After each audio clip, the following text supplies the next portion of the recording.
How you guys all doing today? Welcome back to the GSMC Chip Shot Football Podcast, brought to you by the GSMC Sports Network. I'm your host, Manny Maradiege. Today is September 24th here, already past Week 3 of the NFL. Looking forward to Week 4, but we can't move on without talking about the games last night. There was two games on Monday Night Football last night. One very good one and another one not so entertaining, but we're still going to talk about it. We're going to go over Jayden Daniels and his stellar performance against the Cincinnati Bengals.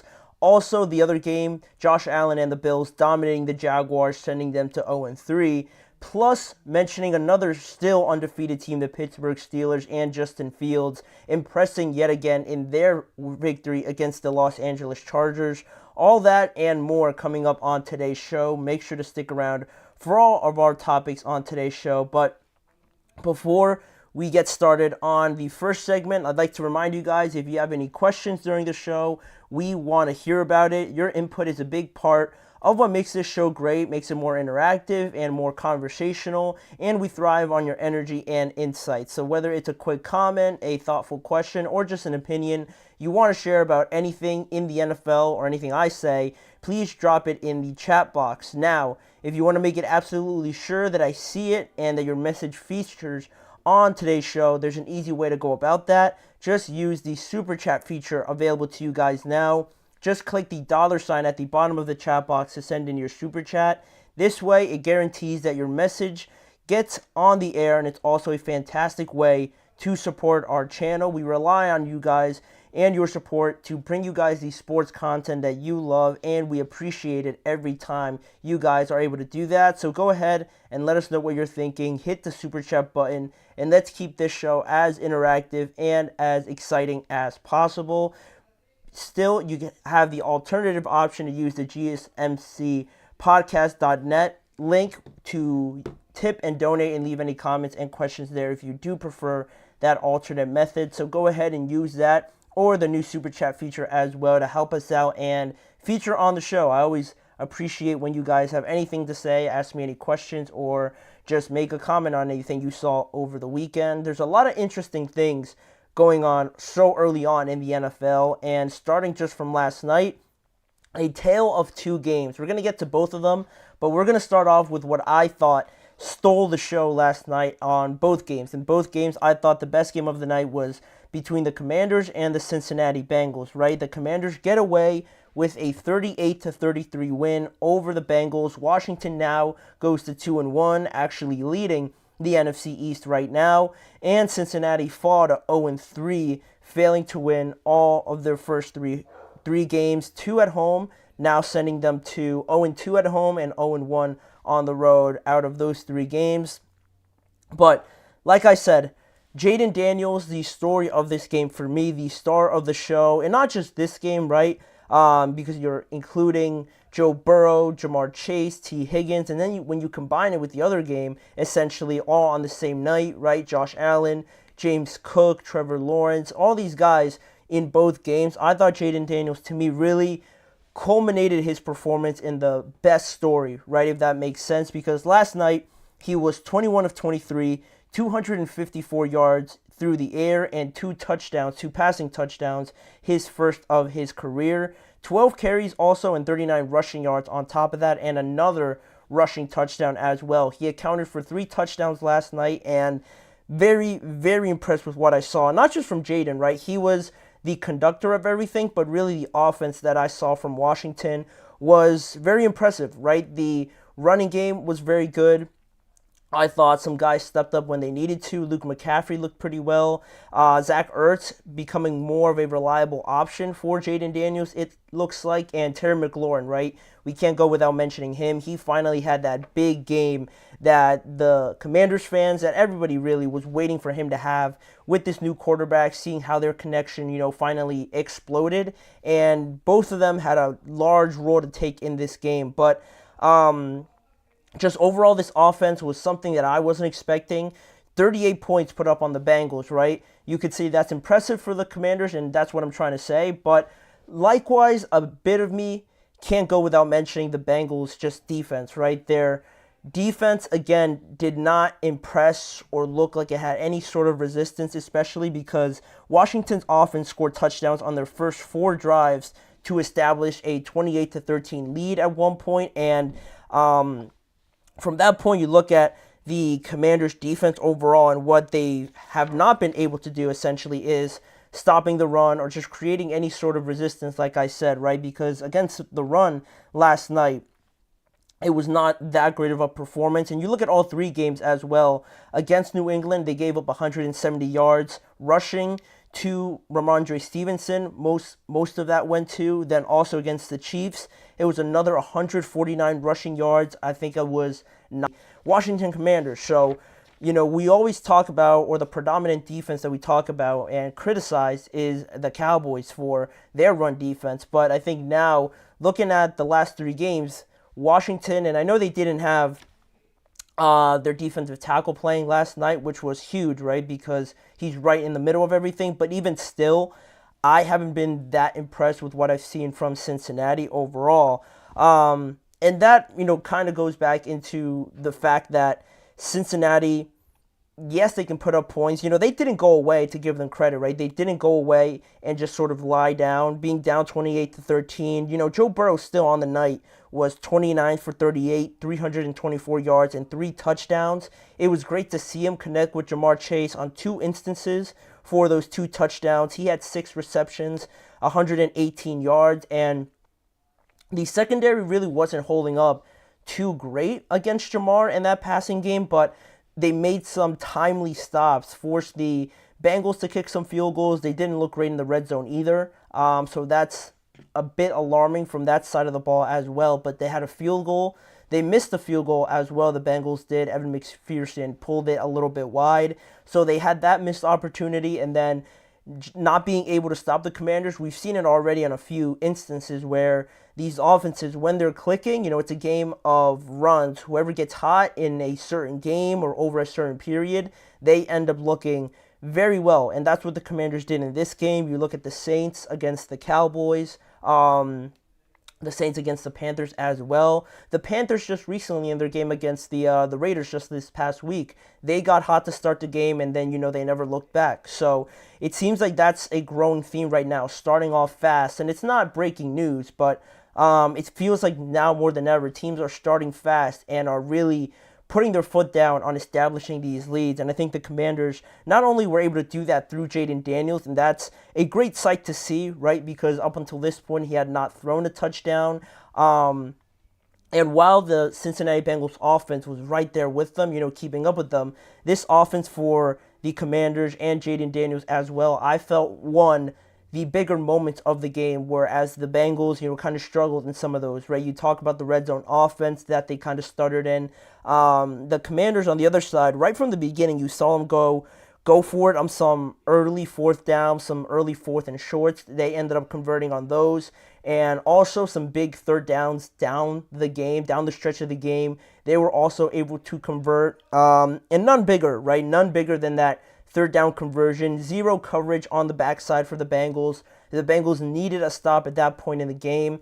You saw, if you were watching the game, you knew Geno Stone was going to come in from the right side and have a free shot essentially on Jayden Daniels, and Terry McLaurin was going up against Dax Hill. He had to beat him. You'd like to go to your best receiver in that instance. That's what Jayden Daniels did. He sat in the pocket. Credit to him, right? For as much stick as he might get for his slight frame or anything like that, he did not blink. He did not, kind of cringe down or just kind of shy away from the hit. He stood in there, stared down Geno Stone, and waited until the last possible second to throw that perfect ball down the right sideline to Terry McLaurin, and that essentially sealed the game, right? And this is the first breakout performance we've seen from these highly drafted quarterbacks, right? Caleb struggled a little bit. Drake May obviously not playing. Bo Nix won his first game, but I still think people aren't too convinced with his performances yet, at least not to the level of Jayden Daniels, right? And this is a big win for them because they were obviously the underdog going into this on the road in Cincinnati, and now you get this win and lead the division essentially. And not only that, you get this breakout performance from Jayden, and it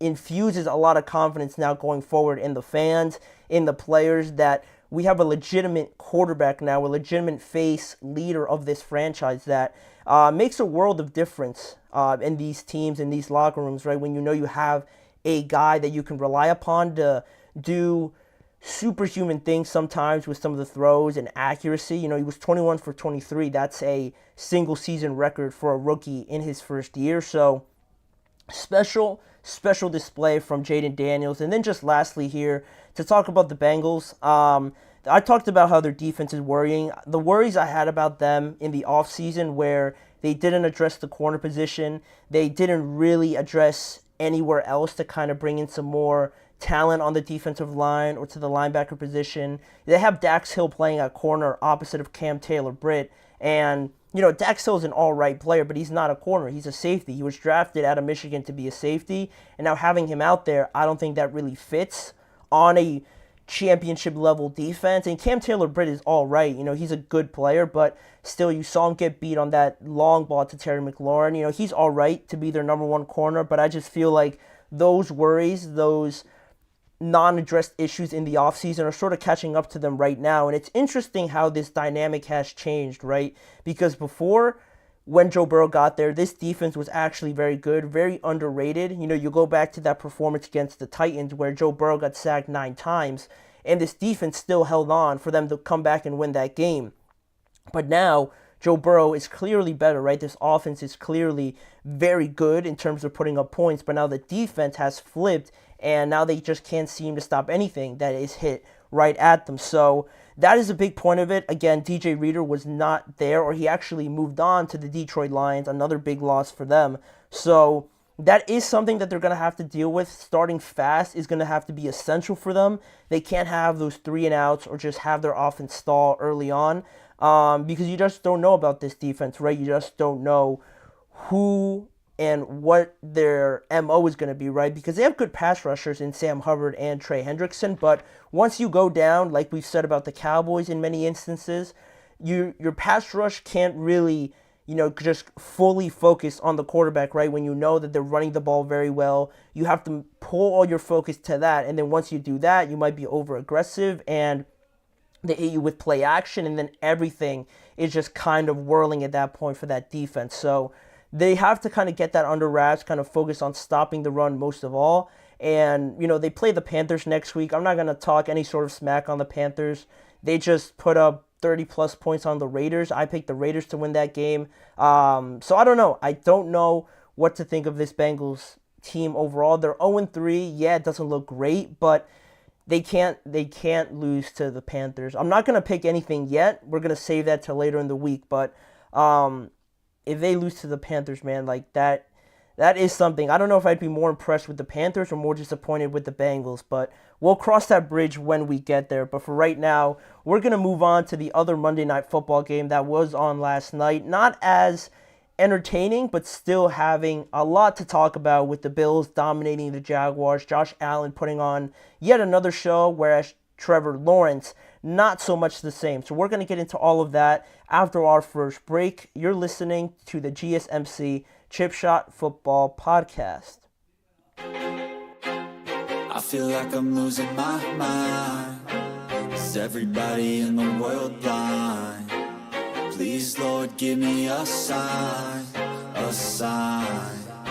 I feel like I'm losing my mind. Is everybody in the world blind? Please, Lord, give me a sign, a sign. I wanna be the greatest. Everybody on the fake shit. I look around and feel like everybody is the fakest. I make this every day and I'm impatient, hoping one day I blow up from the basement. Statement, the top is so vacant. I don't hear shit that I think is amazing. Waiting for my day when I'm playing sold out shows for 1,000 faces. Hey, give me that crown, get in my way and to be put down. It ain't your place, all this my town. If I want that shit, then I'll get it right now. I'm losing it, the noose it fits. I'm losing shit, a stupid myth. You choose to live or choose to dip. You choose to fight or lose your grip and lose a gift. I feel like I'm losing my mind. Is everybody in the world blind? Please, Lord, give me a sign, a sign. I feel like I'm losing my mind. Is everybody in the world blind?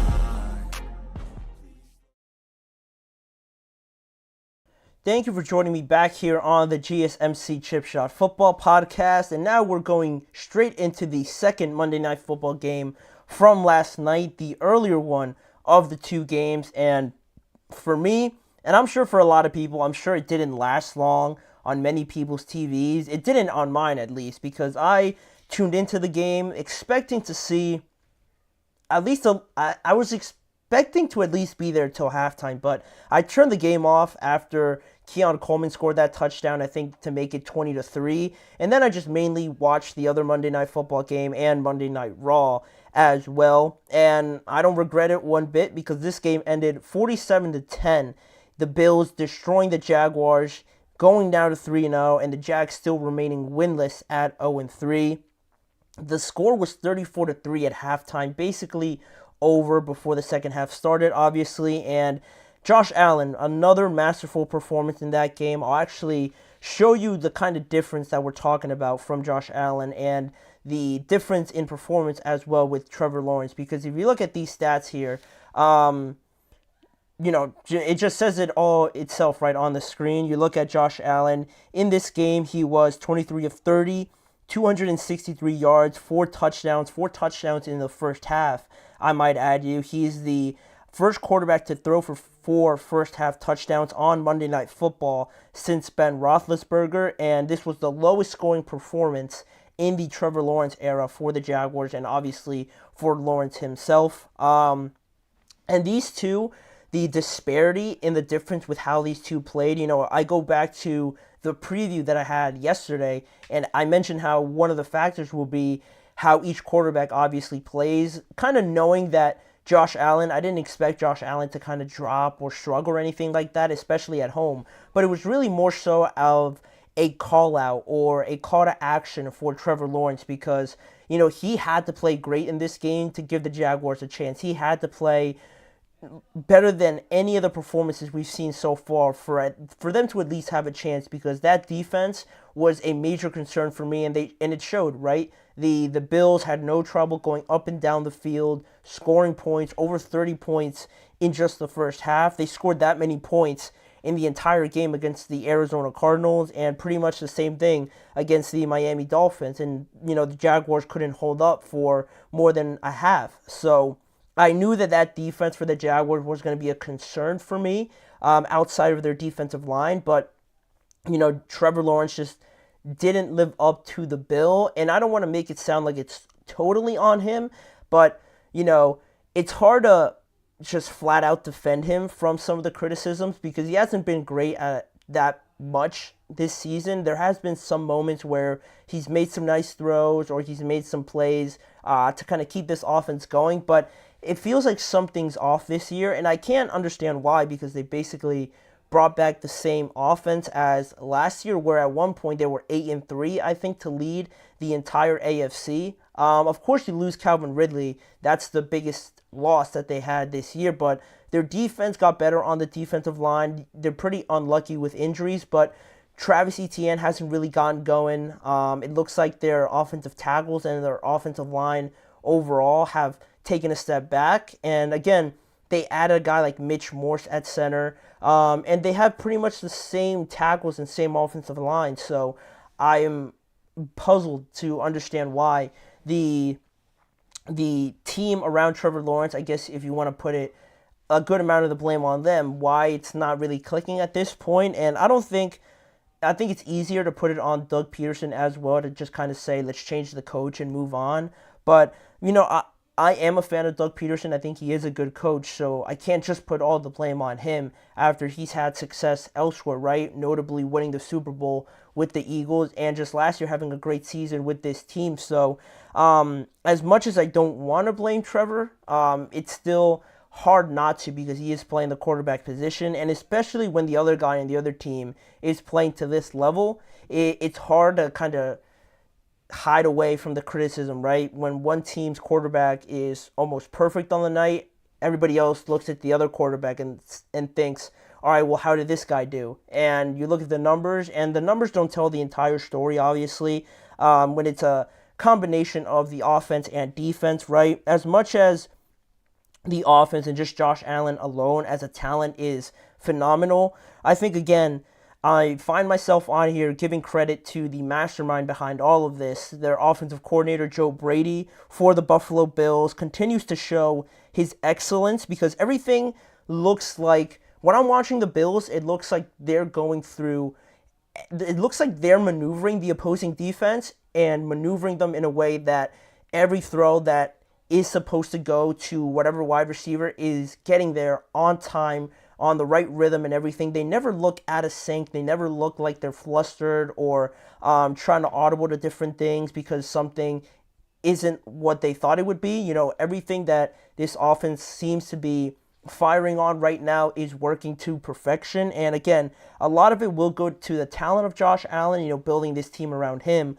But I think, again, you can't go without mentioning Joe Brady and how well of a job he's done to end up in this situation, right? With Stephon Diggs moving on, you bring in guys that aren't household names, but still you somehow look better than how you finished the year last year. And they were in a tight game with the Kansas City Chiefs, if not for a missed field goal. I can't remember if that would have tied it or would have, gave them the lead. I'm pretty sure it would have tied the game in that playoff game, but regardless of that, they look good to end the year last year. Now Stephon Diggs moves on, obviously, and still they're somehow better. That can't all just be on Josh for as good as he is. Joe Brady's doing a great job with that. That's 31 plus points now in each of their first games without those household names like I mentioned, and it's all a perfect fit in a well-rounded system that is very balanced. They run the ball very well. They use Josh's arm when they need to. Josh isn't rolling out every other play and, chucking it across his body or down the middle of the field anymore. Everything is very calculated and very rhythmic up until this point. And I didn't want to bring it up, but talking about fitting into this perfect system, Josh Allen mentioned after the game that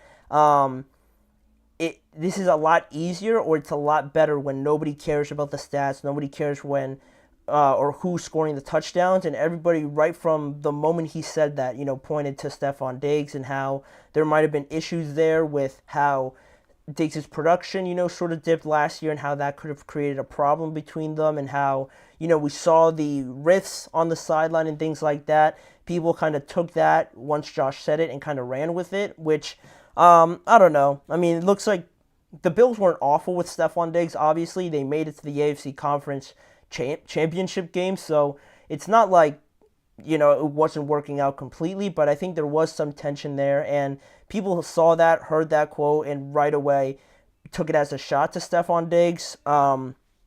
If it is, if it isn't, it doesn't really matter now. Diggs is in a great situation.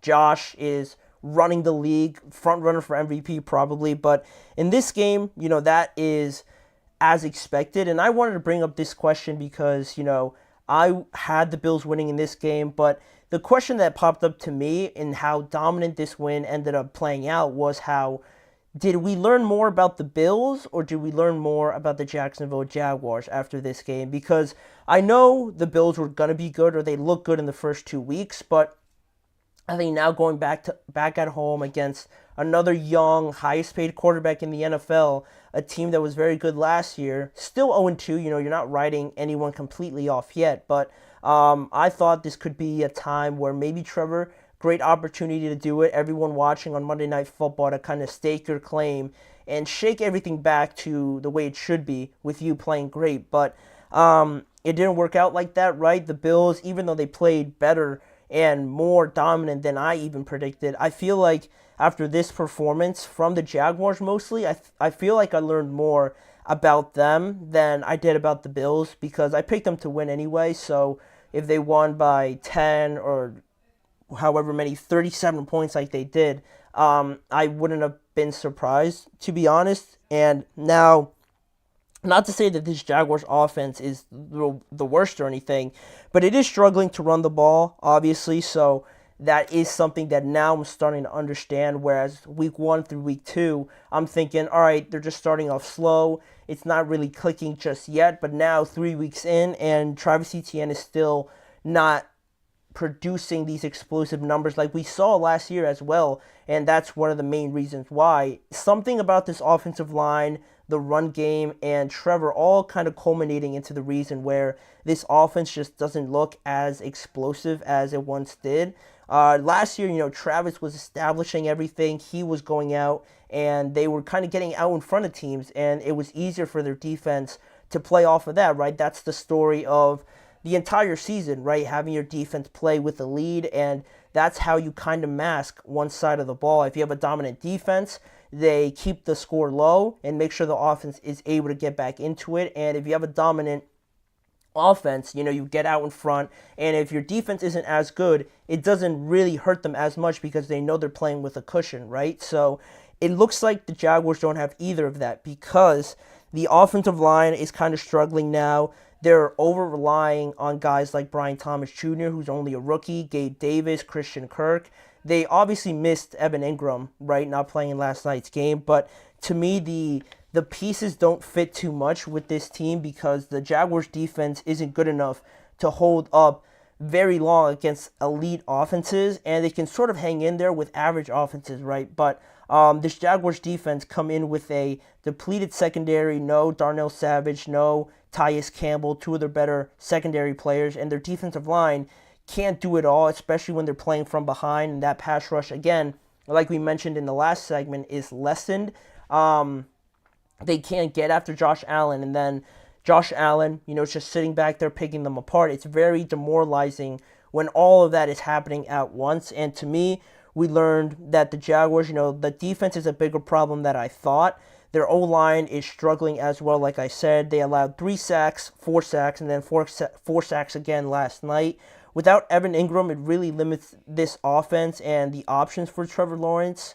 And again, I'm mentioning things around Trevor, but also Trevor's inconsistencies with the throws that he made. The one he sailed over, Brian Thomas Jr., was not great. The window wasn't wide open, like 15 or 20 yards, but it was big enough for Trevor to at least put it behind him or a little bit in front of him. He kind of sailed it over him right into the hands of DeMar Hamlin. So that didn't look great, and I think these inconsistencies can't happen, and it's not fair that they can't happen, right? Because every quarterback makes mistakes, every quarterback has bad throws, but especially young ones. Trevor is, I think, only just about to turn 25.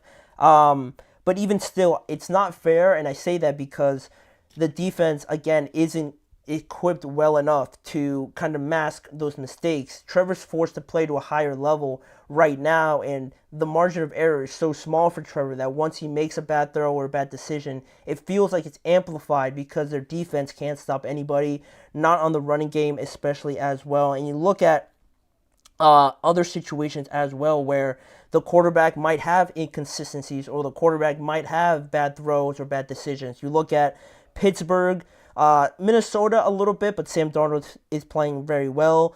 Derek Carr, showing some of the deficiencies that he may have for the Saints.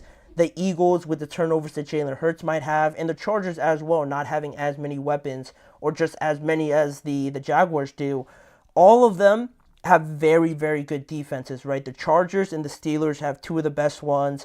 The Vikings defense is impressing a lot of people around the league. The Saints just put up a good defensive performance against the Eagles, and likewise, the Eagles just shut down the Saints offense. So whether their quarterbacks, like Trevor, might have bad moments or turnovers or something like that, their defenses are there to kind of save them a little bit, hold opposing offenses to lower scores, and still giving them a chance, keeping them in the game. The Jaguars don't have that, so you get scores like this, right? When you're going up against the Bills offense that doesn't miss on anything, and your offense is stuttering, you find yourself down 20, 28-3, and you can't do anything about it, right? You can't stop anybody, and the offense really isn't equipped as well as it once was. So that's kind of the reasoning why I think the score kind of played out like this. Apart from obviously the Bills being a very good team, they're proving that. The Jaguars' issues in this game aren't just because they played the Bills. They kind of go deeper than that. And I'll be interested to see how they try and cover that up a little bit here, because now at 0-3, they're fortunate that that division isn't running away with the rest of the teams, right? Tennessee is also 0-3. The Colts are only 1-2. And the Texans just lost as well. So it's not completely away from them, but bigger picture in the entire conference and could start to look a little bleak if by next week we're seeing the same thing. So the Bills, dominant win overall. Jaguars still have some problems that they have to kind of deal with going forward. But speaking about the AFC, we moved to a better situation, like I mentioned, with the Steelers. Now focusing in more on that game, talking about their performance against the Chargers. Steelers win that game 20-10. The biggest story could be that Justin Fields has solidified himself as the starting quarterback, in my opinion. I'll tell you guys why I believe that and going over some of the recap of that game in the next segment after this break. We'll be right back. Looking for your daily fix of sports talk without having to pay for it? GSMC Sports Network is available on YouTube. Just search GSMC Sports Network. Get your fix of daily sports talk shows on YouTube, absolutely free. NFL, college football, NBA, MLB, MMA, UFC, fantasy football, and so much more. GSMC Sports Network has shows running all day long, with new sports shows starting every 2 hours. Just like on your favorite cable sports channel, except GSMC Sports Network is absolutely free. Just search GSMC Sports Network on YouTube to catch one of your new favorite shows, like the GSMC College Football Podcast, Chip Shot Football Podcast, Hoops and Heels Women's Sports Podcast, GSMC Basketball Podcast, and so many more. Check it out for yourself. GSMC Sports Network, now available on YouTube absolutely free. Search GSMC Sports Network on YouTube right now.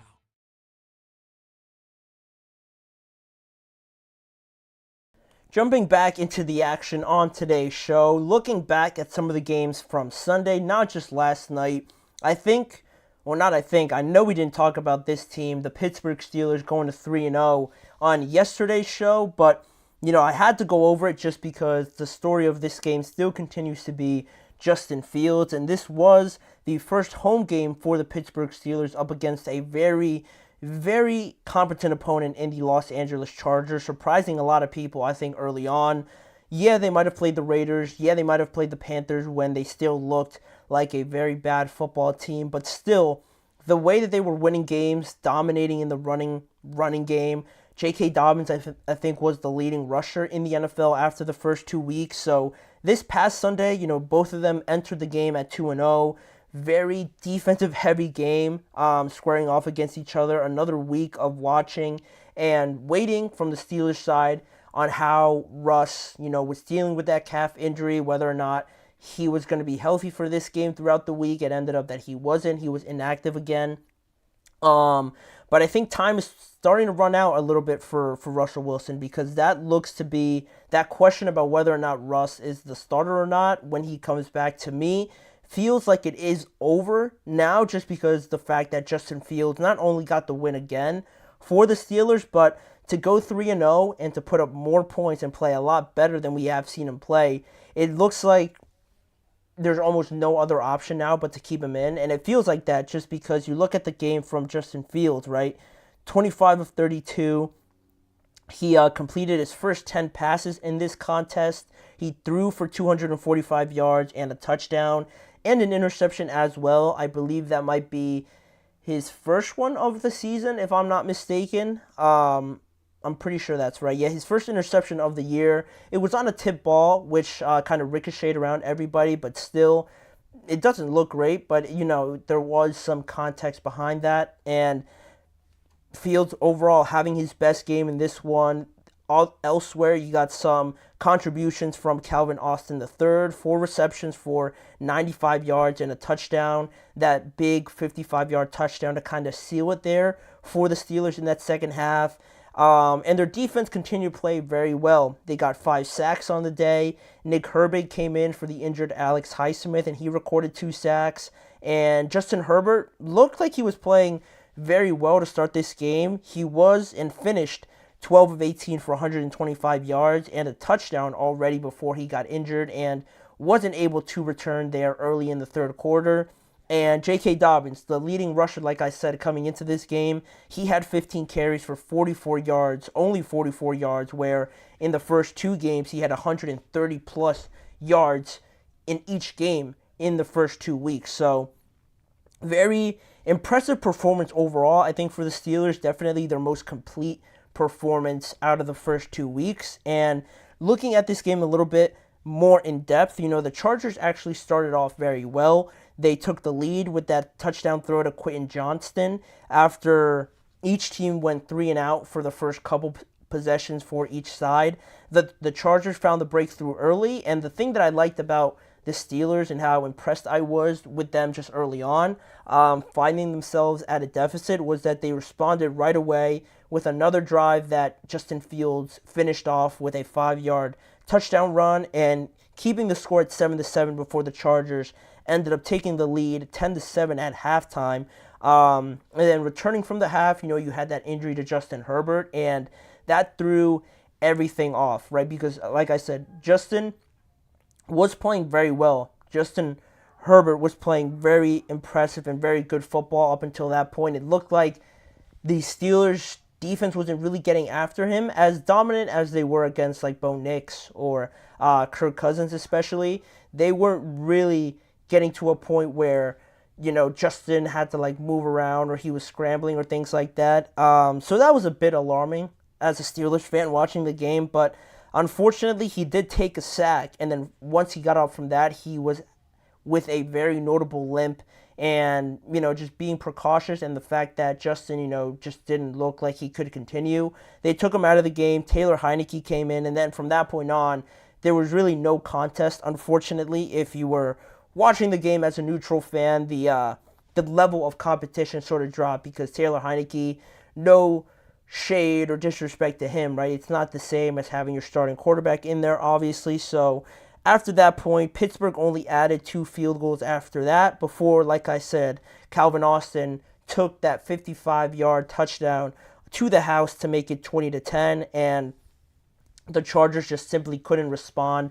Even though their defense was playing pretty solid still in the second half, the offense just wasn't there. The Chargers were held to -5 yards in the second half and went scoreless from halftime to the rest of the game. And while that was a bit of a bummer to kind of see one side be depleted because their starting quarterback went out, I think it shouldn't take away from the fact that Justin Fields looked a lot better, not just on the stat sheet where he did improve, right? 245 yards, did some work with his legs as well. But looking at the performance as much as I could on Sunday, the throws that he was making impressed me as well. There was a throw where you could really see the growth from Justin Fields was at some point in the second quarter, I believe.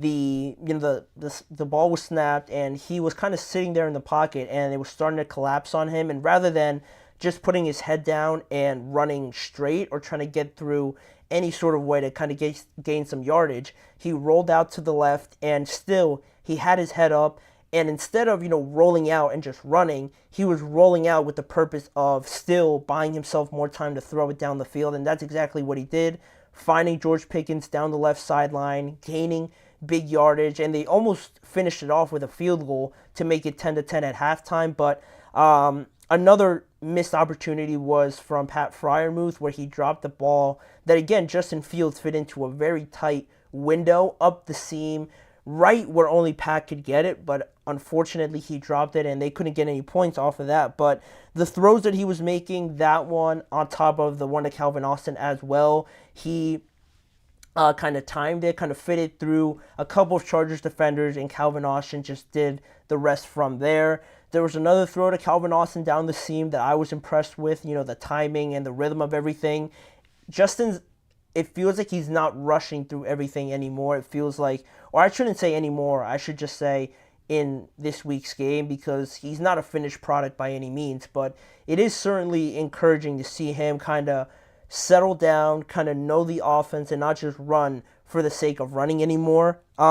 He's looking more comfortable, less frantic with the protection breaking down, and he even said it after the game by saying in an interview that he said, "I've grown a lot over the past year, the past few months, so I'm definitely feeling a lot more confident when I'm out on the field." And he also said he feels a sense of peace out on the field now versus when he was with the Chicago Bears. And that has to do with a lot of things, right? I just feel like the situation with the Steelers overall as an organization is better than it is in Chicago, and then you add on the coaching and the different offense now that he's working under with Arthur Smith, working off of the run rather than just being the entire show and having all that pressure on him.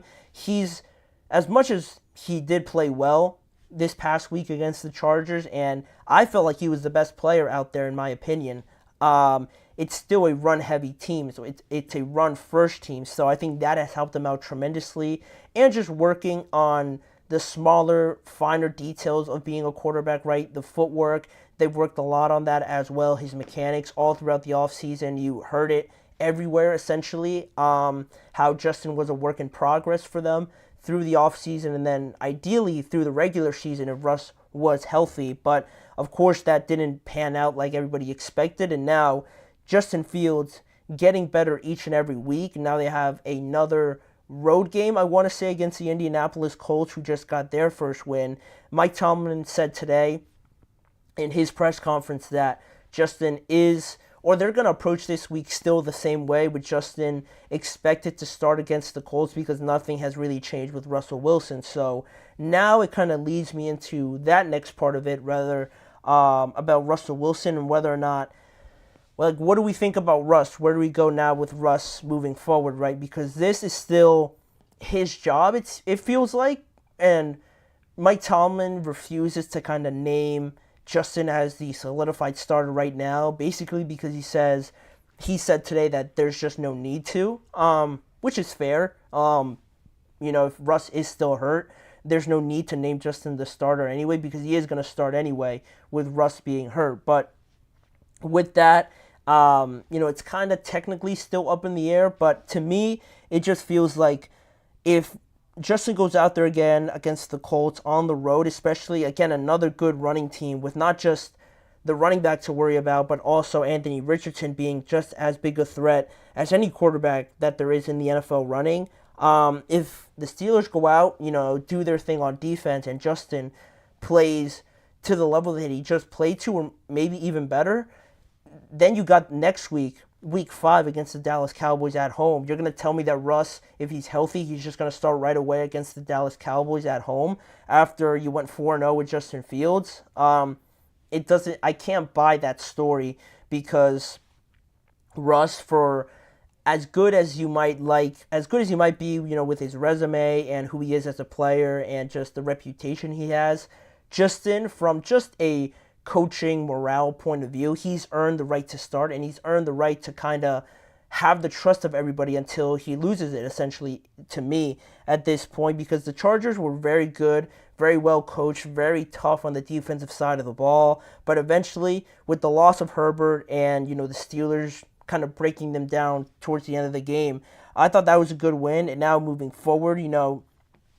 with this team, they might not be a juggernaut offensively, but I feel like it's another just step towards getting better. And I think that's what all teams are doing right now. Every team is trying to work through something that they're trying to get better at, right? The Chiefs might not look great on offense sometimes, or the Bengals also, their defense isn't looking great. The Cowboys, another team that has their own struggles. The Seahawks might struggle. Even though they're undefeated, they might not be as prolific on offense or something like that as well. Every team is working through something, and no team is perfect. I don't think any team wants to be perfect 4 weeks in. So the fact that the Steelers are still working on their offense, getting in the end zone a lot more often, is something that I think is just natural, and it feels like it's fitting in perfectly with the progression of Justin. The better he plays, he played better this week compared to the first 2 weeks, and they put up more points. He looked better, and just overall this offense just looked a lot more comfortable at home against a very good opponent. And, good teams, solid teams up until this point, beat teams that they're supposed to, and Pittsburgh's done that to the T. And would I think that teams like Miami, the Raiders, or the Titans potentially might not ask about Russell Wilson in a potential trade? I don't know. It feels like it could be plausible that could be a possibility if Russ really is finding himself in a spot where Justin wins this week, and then in week 5, Mike Tomlin comes out and says that Russ is the starter. Then I think it would be foolish for some other teams to at least not throw that possibility out there of trading for Russ, but I think we're still a long ways away from that. But, the Steelers' fields continue to improve, continue to impress, moving to 3-0, and the next couple weeks aren't necessarily against the hardest opponents, so it's even better of an opportunity for Fields to grow and get better because, again, the end of their schedule is a nightmare. So they need to stack up as many wins as they can right now before we get to playing the Commanders, the Eagles, the Chiefs, and all the AFC North opponents. But for right now, the Steelers are riding high, one of the last remaining undefeated teams, I should say, overall in the NFL. And speaking about wins and getting wins, the Giants got their first win this past Sunday against a fellow AFC North opponent. The Giants defeated the Cleveland Browns this past Sunday. Were we impressed enough with the Giants enough to kind of give them credit more so in the next couple of games than we would have originally thought? Were we that impressed with the Giants or more disappointed with the Browns yet again? We're going to answer that when we come back after this short break.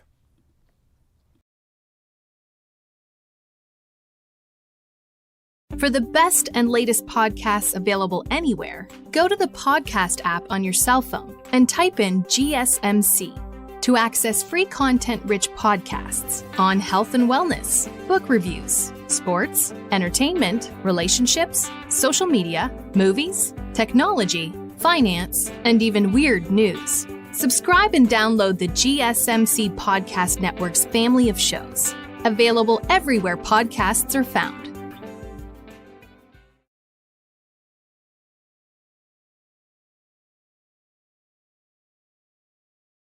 Back now on the show to continue recapping some of the games that we saw over the past weekend. Talking about now another AFC North team, talking recently just about the Steelers and their win.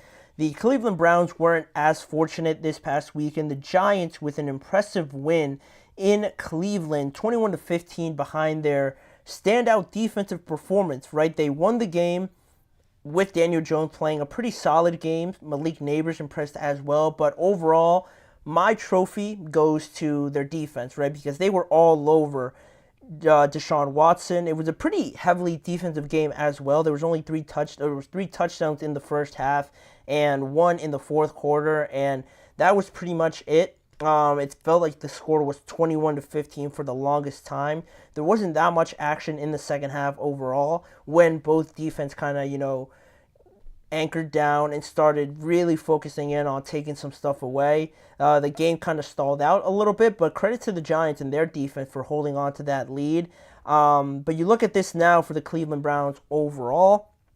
It's 2 home games and 2 losses for the Browns. The only win that they got was on the road in Jacksonville, and that one was another ugly game, another defensive heavy game. Both offenses not really doing that much to win some of these games. You know what the Browns kind of remind me of a little bit?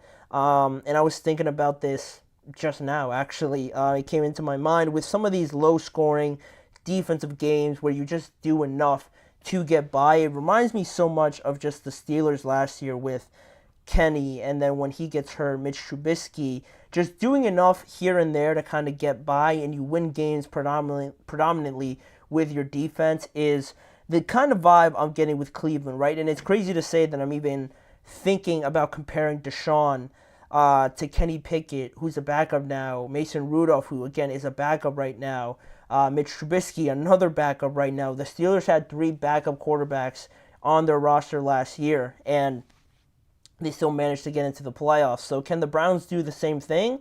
I guess we've seen it's possible, but I'm just getting that same sort of vibe right now from them. Very low-scoring games, doing or having a play or two on offense where you capitalize on and then you hold on to that lead for dear life. And more often than not, you do enough just to get by. But the Browns have a tough schedule this year. They have, if I'm not mistaken, the hardest schedule in the NFL this year. So whereas the Steelers last year, they weren't necessarily dealing with the toughest of opponents throughout the entire year, I think the Browns have a rough going at it this year. So that could be a factor in all of this. But looking at the game a little bit more in its totality between these two sides, right? You look at Daniel Jones, I mentioned before, he finished 24 of 34 for 236 yards and 2 touchdowns. Only 2 sacks taken as well, so that's a credit to their offensive line for holding guys like Garrett and Zadarius Smith pretty comfortably to only allow 2 sacks. Then you look at Devin Singletary, 16 carries for 65 yards and a touchdown. That was the Giants ran the ball 32 times in this game, so not only did they have a solid pass protection, but also the run blocking was very good, evidently, because running the ball that many times and being pretty productive overall is a good sight to see, right? Because the Giants have been dealing with this offensive line, the deficiencies on it for the longest time, it seems, and they didn't have that many problems this past Sunday, so that's a win for them. And on the other side, the Browns are dealing with a lot of injuries on their offensive line, and they gave up 8 sacks to the New York Giants defense. Only 2 sacks, like I mentioned before, in comparison to Cleveland's, and it stifled a lot of what the Browns were doing, right? Because Deshaun Watson finished 21 of 37, 196 yards and 2 touchdowns.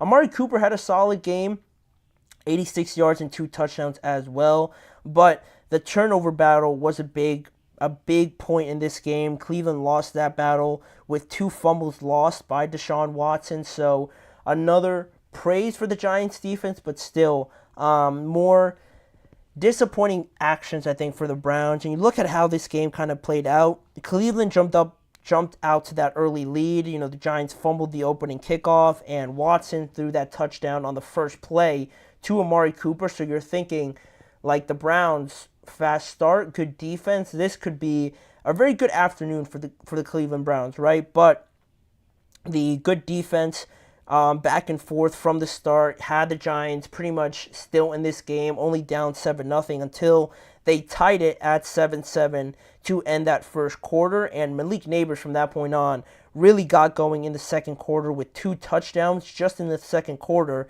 and that extended the lead to 21-7 in favor of the Giants. And again, still from halftime on, it felt like the game stayed at 21-7 or 21-15 for the longest time. The second half really was a drag, if I'm being honest, because the Giants played decent in the first half, and then they kind of stalled out when the Browns really focused in on taking some things away. But still, they didn't get enough help from their offense, basically, the Browns. They didn't get enough help from Deshaun, getting the ball to Judy, to Amari Cooper. Amari Cooper made some big catches, some very impressive ones, but it just wasn't enough at the end of the day. The Giants defensive line played a phenomenal game, not just by shutting down Deshaun Watson, sacking him 8 times, but the running game for Cleveland, again, did not look great. And again, we'll harp on this point. When the running game's not there, you become one-dimensional. And Deshaun Watson, playing to the level that he is right now, being one-dimensional is the last thing you want it to be, right? Because you have Deshaun holding the ball for too long, bad decisions. He should have thrown an interception, I think, to Brian Burns, but he just dropped the ball thrown right at him. So it could have ended up a lot worse for Deshaun in the Cleveland offense, but Cleveland's defense did a good job, like I said, of holding the Giants to 0 points in the second half. But again, they just need more offense to kind of help them out a little bit more. And now Cleveland and the Giants both moved to 1-2 on the year. And just my thoughts on the Browns overall, it's through the first 3 games, they've scored 17 points against the Dallas Cowboys. 18 points was enough to get them the win against the Jacksonville Jaguars, which, based on how we talked about the Jaguars to start this segment, this episode, I think it says more about the Jaguars now, quite frankly, than it does the Browns and how impressive that could have been in that game. And now they put up 15 points on offense yet again. They can't get over scoring 2 touchdowns, basically, and a field goal or 2. So 2 games now also where they've gone behind in terms of the scoreboard. They've been behind and they've folded. They've folded to the pass rush right from opposing teams. The Giants got after them. The Dallas Cowboys got after them, forced Deshaun in a couple of bad decisions, bad throws, leading to interceptions and fumbles and whatnot. The Giants did the exact same thing. And the O-line, to add insult to injury, has been banged up and got even more injured this past Sunday against the Giants, where You had Willis get hurt, Jedrick Wills get hurt. Conklin, another one of their tackles, was inactive for this game, I believe, with a hamstring injury. And, they've just not been healthy from that standpoint, so you can sort of cut them a little bit of slack, but still, when you look at this scenario, when you look at going behind in games and not being able to come back, getting punched in the face and not being able to respond, we've been, or the Dallas Cowboys have been doing the exact same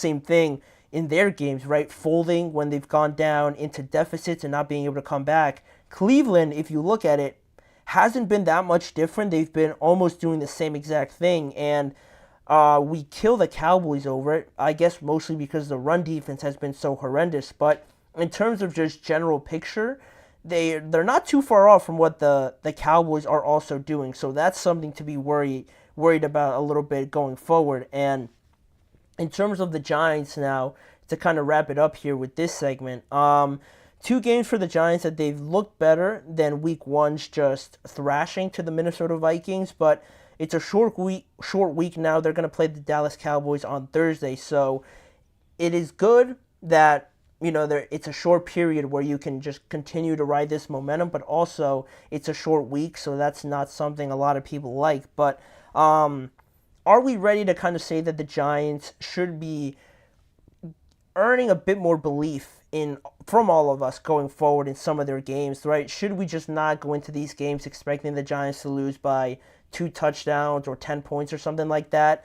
Maybe. I don't know. I feel like still in their games against the Commanders and this just game against the Cleveland Browns, it just feels like it's been more of the opposition for some portions of the game than it really has been a dominant performance by the Giants. This upcoming game against the Cowboys should be very interesting because the Giants just ran the ball 32 times and the Cowboys can't stop anybody on planet Earth from running the ball, it seems like. So that'll be fascinating to see. And then I'll get a better answer, a better idea of how confident I can be in the Giants. I'm already seeing a lot of people not giving them any bit of a chance, but you never know. You never know because the Cowboys, I think, have been disappointing me more often than not. In terms of my game picks, I've been going pretty predictable on, the Cowboys, any team that plays the Panthers, just to be surprised by the Panthers looking like a completely different team. Do I think the Giants are incapable of doing that to the Cowboys as well? I don't think it's impossible. So that's why I don't think the Cowboys are just going to win by like 3 touchdowns or something like that. I feel like this could be a close game. It's not going to be great for the Cowboys in that sense, but the Giants, I think, holding off one more week until I fully am ready to say that maybe the Giants have a little bit of life, a little bit of fight in them going forward if they play the way that they did against the Cleveland Browns with that defense playing very, very impressive. It should be something to watch just in a couple of days now on Thursday Night Football, but the Giants get their first win. The Cleveland Browns fall to 1-2, but that's not the last thing we're going to talk about. We have one more segment to get to, and just going over some of the comments that some of the Dallas Cowboys players made, like I mentioned before, about their loss to the Baltimore Ravens this past week, dropping them to 1-2. What have DeMarcus Lawrence said? What has Jordan Lewis said? Dak Prescott, Micah Parsons, they all had something to say on it, and we're going to go over it in a couple of seconds.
Thank you guys for joining me here on the last segment of today's show, going over some of the things that I heard from some of the Dallas Cowboys players after the loss to the Baltimore Ravens this past week, dropping the Cowboys to 1-2.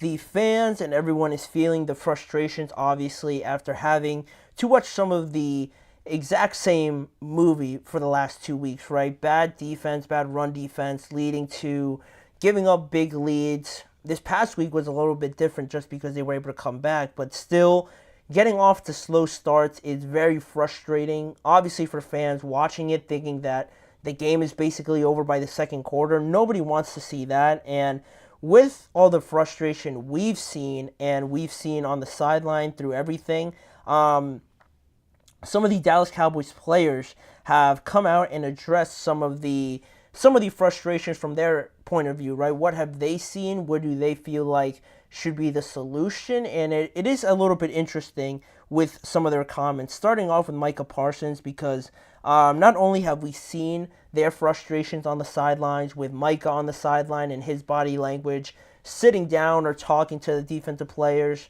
in frustration. CeeDee Lamb, we saw it this past week with Dak Prescott, maybe not getting him the ball enough, or just being frustrated because he fumbled it, or it just wasn't going their offense's way as a whole on Sunday. Whatever the reason may be, we saw it ourselves on TV on Sunday. But now, after the game, I thought the comments were pretty interesting. You look at what Micah said. He kind of started everything off by saying that they don't need guys to be Superman on their defense. He felt like people were doing too much to kind of make a play where they needed discipline and needed guys to be in their gaps and follow the game plan. Essentially, they didn't need anybody to be Superman. He just wanted everybody to be more as a team, be playing more as a team. But he wasn't the only one to kind of say something.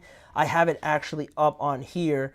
Also, his pass rushing partner, DeMarcus Lawrence, also had something to say on this. He mentioned how the losing is obviously frustrating. He said not having our stuff together on defense, where we're playing 11-man football. It's all frustrating having a game plan but not following the game plan. Once we get out of playing Little League football and get back to playing pro football, we'll be all right. And afterwards, he also specified staying in your gaps, like Micah Parsons said, applying the coach's teachings, and also doing all the little things right to kind of get back on track. After the first 3 weeks of this season, we've seen the same issues pop up. We've seen DeMarcus Lawrence say it. We've seen Micah Parsons also say it from that standpoint. And on the other side of it, Dak Prescott mentioned how on offense that they can't afford the penalties to stall drives. They need to be more focused to start faster and help the defense out more. So that one's the one I mostly agree with. Saying that you're playing Little League football and things like that. I think that's just more in the frustration, in the heat of the moment, for Micah to also be saying they don't need guys to be Superman. That is true, but I feel like Dak kind of mentioned it in the best way possible, how he kind of said what I've been saying, but without directly saying that this defense just isn't good enough to hold teams down for this offense to be in situations where they can go 3 and out or stall out for multiple drives. Dak mentioned how, this offense just can't afford to do that, to help out the defense a lot more. And that's in an ideal world. I feel like that's where Dak and them ideally start fast. They get out to a 7-point, 10-point lead. And now this defense, I guarantee, would look a lot better. And it looks a lot better, right, from a pass rushing standpoint. You have Micah coming after you. You have DeMarcus Lawrence coming after you. But I feel like when you're defending the run, or just being able to respond from being down, or respond from being in a situation where you're kind of getting punched in the face and you have to find a response, I would feel more comfortable in seeing them overcome that rather than just playing into what they're happy doing, right? They're just happy with getting out to a lead and then just doing ideally what they want to do, right? I need to see them still kind of respond from being punched in the face rather than just all playing out accordingly.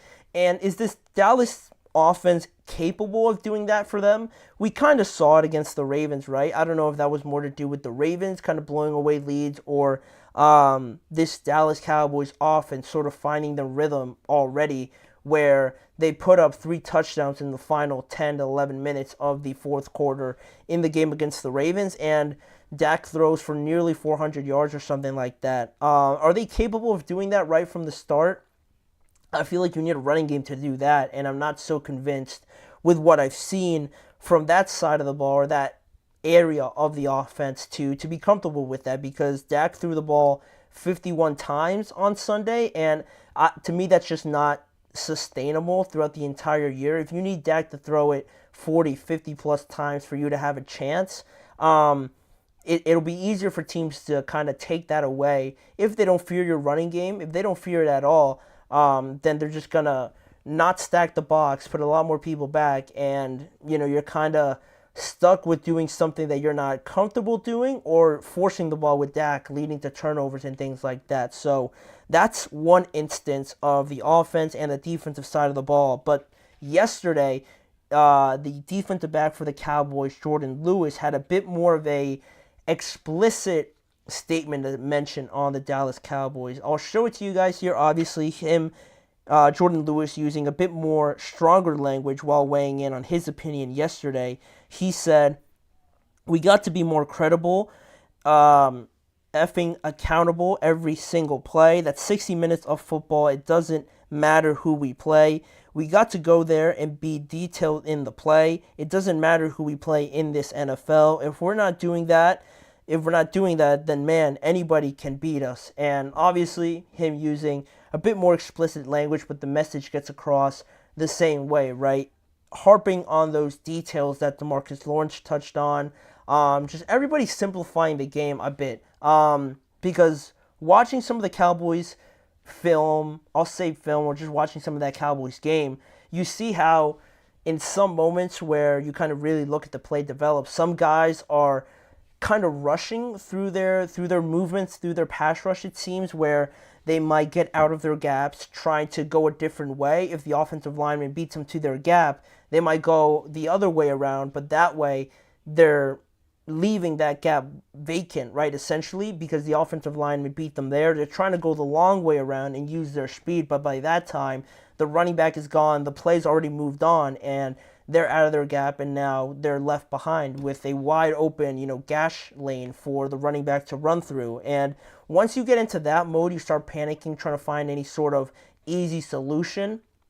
I think that's where I've seen the Cowboys struggle more often than not. And to me, now looking forward on the schedule for the Dallas Cowboys, we just talked about the Giants. It feels like this game against the Giants couldn't have come at a better time for them, because if they go out and they go beat up on the Giants, or they get beat up again, then this team would have really been, I feel like, destroyed internally. If they go out and lose to the Giants, then everything really starts to fall apart, in my opinion. But I don't mind having or seeing these players be accountable, especially after 2 weeks of that. But it's important now to go out and do it again, right? It's important to go out there now and have this opportunity to go out and prove it now, because we've seen Micah talk about it for the last 2 weeks. We've seen Dak mention it. Now DeMarcus Lawrence is touching on it. Jayden Daniels is not holding anything back when talking about it. To me, I have no problem with you talking about it, but now that we're at a point where it's about to become a trend, a bad habit, if you will, with allowing these big rushing games, you see the frustration starting to boil over. So now, with this opportunity presented in front of you against the Giants, who a lot of people might not consider a great team, it could be a spot where now I want to see them going to actually go do it, right? Not just talk about it, be apparently pretty mad about it, but still going out there and getting run all over on by the New York Giants, right? What we can't do is just talk about it and have it continue to be a bad habit, right? Because you have to try and change something. I want to see them try to adapt to what the Giants are doing, adapting to trying to stop the outside zone or things like that, right? If they need to stop they need to stop other teams from just trying to embarrass them on the run. Along with that, their stars just have to be stars and make their impact on this game, right? Because we have to see guys like Micah, guys like Trayvon Diggs, like DeMarcus Lawrence, Dak, making an impact on this game. All these stars, all their main guys are the ones talking, right? And they're not the ones going out there and making plays, right? We're seeing Micah maybe get beat on a read option to Lamar Jackson. We haven't mentioned DeMarcus Lawrence for the last 2 weeks. Trayvon Diggs is out there, but he's not shutting anybody down per se. So we need to see these guys not just talk about it, but actually go about and do it. Because if they just keep talking about it, then it just becomes noise at that point, right? No one's going to take them seriously. And if they're not being taken seriously and Mike Zimmer, the coaching, is just kind of allowing this to continue on and not adapting to how these teams are attacking them, then we find ourselves in a scenario where the Cowboys are just who we think they are, and they can't do anything about it, which is not what you'd expect from this team, as much as they are critiqued for their bad defense and not allowing or not addressing anything in the offseason. You got to show at least a bit of fight, and you look frustrated, you sound frustrated, but now I actually want to see them go out and do it. And doing it against the Giants might not be impressive, but to some people, but at least it's a start, and we have to start seeing this defense kind of get back to what made them prolific last year. And if they could do that, get a little bit more from their offense, then we could start kind of dying down on the criticism, right? And I think that's what the Cowboys need right now. They don't need this to get any louder. They need to calm everybody down and go out there and put on a good performance, right? Not just winning by 3 points or anything like that. Needing to go out there and impress against the Giants in a short week where you can shut everybody up pretty quickly. It's out there for them. They just have to go out and do it. But that is everything I wanted to address on that topic, and that will do it for today's show.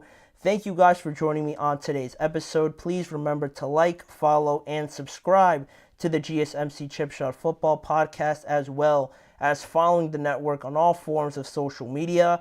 Check out more live episodes on both of those networks, as well as other forms of content around the NFL, and more live episodes every weekday at 6:30 p.m. Eastern Time, all covering the NFL, all more headlines and coverage around this league with me, Manny Maradiaga, as your host. Thanking you guys for joining me again, and I'll be back on here same time tomorrow to cover some more topics around the NFL.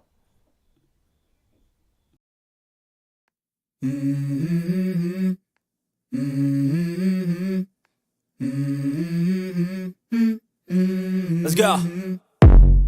I wake up to a little bit of drool on my pillow, feel like it's gonna be a bad day. Yeah, I'm tired of shit, and the coffee ain't hit yet, damn ain't